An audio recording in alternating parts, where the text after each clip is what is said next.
ಸಚಿವ ಕೃಷ್ಣ ಬೈರೇಗೌಡರು ಈ ಕಡೆ ಈ ಸ್ಟೋರಿಯ ಕಡೆಗೆ ಗಮನ ಕೊಡಬೇಕಾಗುತ್ತೆ. ಸ್ವಲ್ಪ ಕಂದಾಯ ಇಲಾಖೆಯ ಒಂದೇ ಹುದ್ದೆಗೆ ಇಬ್ಬಿಬ್ಬರು ಅಧಿಕಾರಿಗಳು ಫೈಟ್ ಮಾಡ್ತಾ ಇರ್ತಕ್ಕಂಥ ವಿಚಾರ ಇದು. ನೋಡಿ, ಬೆಳಗ್ಗೆಯಿಂದ ಕಂದಾಯ ಇಲಾಖೆ ಕಚೇರಿಯಲ್ಲಿ ಕೆಲಸ ಸ್ಥಗಿತವಾಗಿದೆ. ಇಲ್ಲಿ ಕಚೇರಿಗೆ ಬಂದುಬಿಟ್ಟು ಸಾರ್ವಜನಿಕರು ಹಿಡಿಶಾಪವನ್ನು ಹಾಕ್ತಾ ಇದ್ದಾರೆ.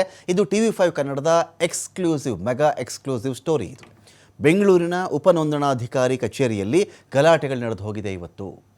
ಏನು ಗಲಾಟೆ ನೋಡಿ, ರಾಜ್ಯದ 24 ಸಬ್ ರಿಜಿಸ್ಟ್ರಾರ್ ಇರ್ತಾರಲ್ಲ, ಇವ್ರನ್ನ ಟ್ರಾನ್ಸ್ಫರ್ ಮಾಡಿತ್ತು ಸರ್ಕಾರ. 24 ಉಪನೋಂದಣಾ ಅಧಿಕಾರಿಗಳನ್ನು ಸರ್ಕಾರ ಟ್ರಾನ್ಸ್ಫರ್ ಮಾಡಿತ್ತು.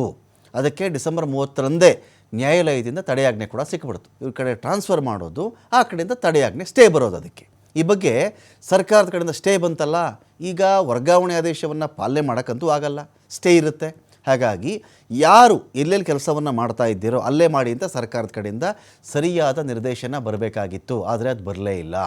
ಇಲ್ಲೇನು ಮಾಡಿಬಿಟ್ರು, ವರ್ಗಾವಣೆ ಆಗಿರೋರು ಬಂದು ನಾನು ಈ ಚೇರಿಗೆ ವರ್ಗಾವಣೆ ಆಗಿದ್ದೀನಿ, ನೀವು ಎದ್ದೇಳಿ ಮೇಲೆ ಅಂತ ಕೂತರು. ಇಲ್ಲಪ್ಪ, ಅದಕ್ಕೆ ಸ್ಟೇ ಬಂದಿದೆ, ನಾನು ಯಾಕಪ್ಪ ಎದ್ದೇಳಿ ಅಂತ ಇವರು. ಒಂದೊಂದೇ ಕುರ್ಚಿಗೆ ಇಬ್ಬಿಬ್ಬರು ಅಧಿಕಾರಿಗಳು ಗಲಾಟೆ ಶುರು ಮಾಡಿಕೊಂಡ್ರು. ಎಲ್ಲೆಲ್ಲಿ ನೋಡಿ, ಗಾಂಧಿನಗರದ ಉಪನೋಂದಣಿ ಕಚೇರಿಯಲ್ಲಿ ಸಬ್ ರಿಜಿಸ್ಟ್ರಾರ್ ಆಫೀಸ್ ಇದೆಯಲ್ಲ ಗಾಂಧಿನಗರದಲ್ಲಿ, ಅಲ್ಲಿ ಒಂದು ನೀರವ ಮೌನ ಇತ್ತಲ್ಲಿ.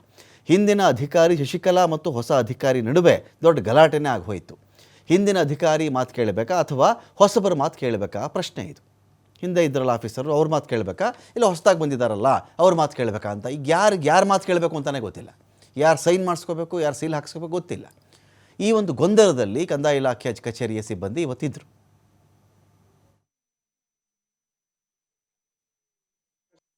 ಸರ್, ಮೊಮೆಂಟ್ ಆರ್ಡರ್ ಇದೆ, ಅದಕ್ಕೋಸ್ಕರ ನಾನು ಇಲ್ಲಿ ವೇಟ್ ಮಾಡ್ತಾ ಇದ್ದೀನಿ. ಬಟ್ ಮೇಡಮ್ ಹೇಳ್ತಾ ಇದ್ದಾರೆ ಅವ್ರ ಕೋರ್ಟ್ ಆರ್ಡರ್ ಇದೆ. ನಿಮ್ಮ ಗಮನಕ್ಕೆ ಇಲ್ವಾ ಮೇಡಮ್ ಇದು? ಇದೆ ಸರ್. ಬಟ್ ಆದ್ರೂ ನೀವು ಅವಕಾಶ ಸರ್ಕಾರಕ್ಕೆ ಏನಾದರೂ ಮನವಿ ಮಾಡ್ತೀರಾ, ಏನಿದೆ ಕ್ಲಾರಿಫೈ ಮಾಡಿ ಅಂತ?